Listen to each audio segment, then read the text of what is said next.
Hey guys, so we are starting our new unit on acids and bases, and we'll probably divide this into two sort of subunits.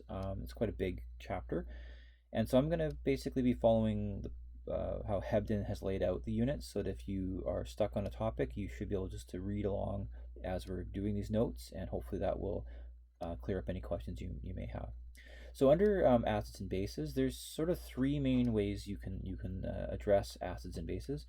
One is what we call the Arrhenius definition, and that's something you're actually quite familiar with, although you may not know that name. The second one is what we call the Bronsted-Lowry method or definition for it, and then finally the Lewis definition of acids and bases. Now, in Chemistry 12 in high school, we only deal with the first two, Arrhenius and Bronsted-Lowry, and Lewis acids and base chemistry will be taught to you in post-secondary if you're in that field.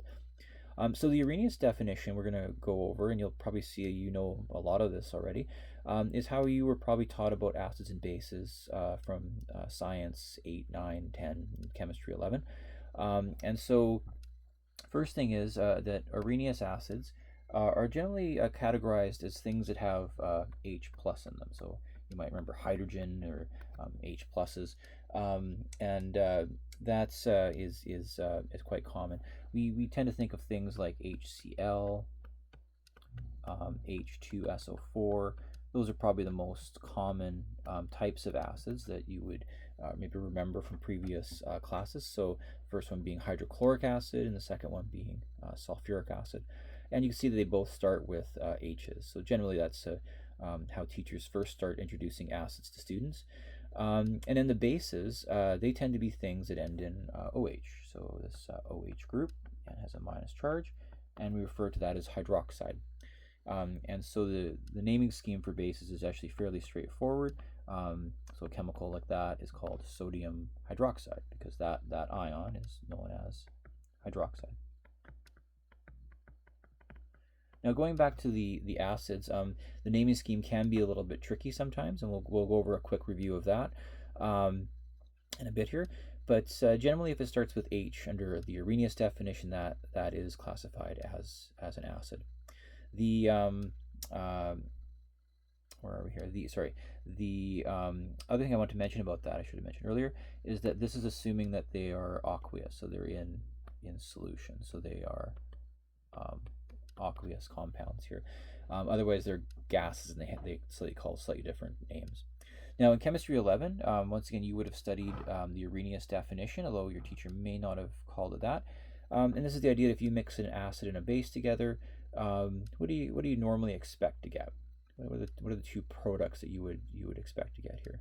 So let's say you took HCl as above, that's our acid, and you reacted it with a base like, say, sodium hydroxide, probably the most overused chemical reaction for acid-base chemistry.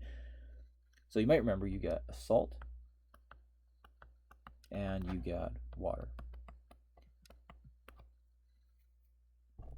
And so the salts here would be the positive sodium combining with the negative chloride to give you NaCl, and of course water here.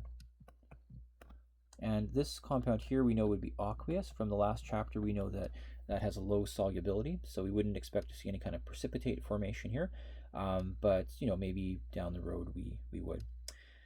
Okay, so now the Bronsted definition we're going to come back to, because that's a bit more Chem 12. That's really what we're teaching you guys this year. But the Arrhenius definition is something that you're probably quite familiar with. So let's take a look here at some of the definitions of acids and bases, or properties, I should say, of acids and bases. So all acids react with bases, and they're generally considered to be called electrolytes. And so you might remember in certain sports drinks, they were said to have electrolytes, and the metals that you place into acid solutions will be reacted to produce hydrogen gas. And if you use litmus paper, which is an indicator to help you know what kind of solution you're dealing with, it will turn red. And so if a red color litmus paper indicates an acid. And although you really shouldn't do this with sort of random acids, if you were to taste an acid, generally you would have a sour taste. You could think of maybe vinegar. That's definitely acidic. Lemon juice. Of course, if you eat an orange, it's acidic, but it also has lots of sugar, so it's kind of sweet and sour, I guess. That's a Chinese delicacy. Anyway, sorry. Properties of bases. So bases will also react with acids. They're good electrolytes. They tend to feel slippery. Once again, you need to be careful about that because some bases can actually damage your skin, so you probably shouldn't be grabbing random bases and rubbing your fingers across them. And they turn litmus paper blue, and they do taste bitter, actually.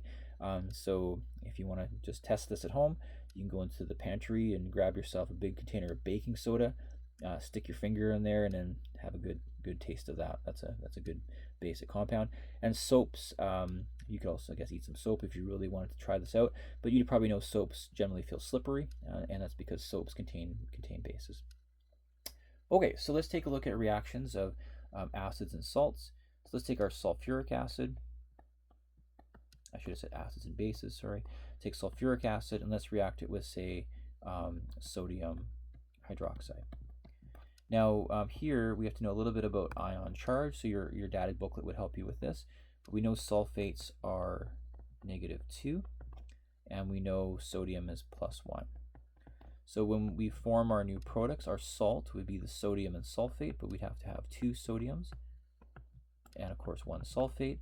And that would still be aqueous because we know that sodium is an alkali ion. It's soluble with everything. And we would now get water being formed. Now, unlike the question above, we have to balance this thing out because we have these 2 sodiums right here. So we have to account for that, which means we would need 2 hydroxides, which means we need 2 sodium hydroxides. And of course, the fact that we have 2 H's and 2 hydroxides, that's going to give us 2 waters being made in the end here. So there are some questions in Hebden I'd like you to try to work through and see if you can determine if they're acids and bases, and then what the products would be when we react them here. Okay, one more thing. I'm going to try one more of these questions, see what you think. Let's take phosphoric acid, H3PO4.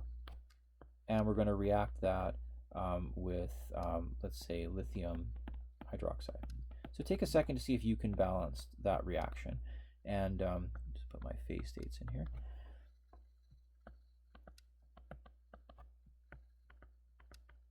Okay, so what do you think about this one? Let's say you took some phosphoric acid and you reacted with lithium hydroxide. So we got ourselves our acid here, reacting it with our base, the Arrhenius definition. So we should get salt.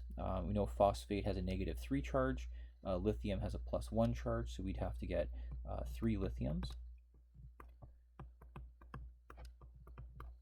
And of course we get our water forming. But how many waters do you think would form in this process? How many waters would you get here? Well, the first thing we might want to decide is, well, how many lithium hydroxides would we actually need for this? So we can see that we're going to require 3 lithium atoms. We're going to have 3 lithium hydroxides. And of course, we have 3 hydroxides combining with 3 H's, so we should get 3 waters.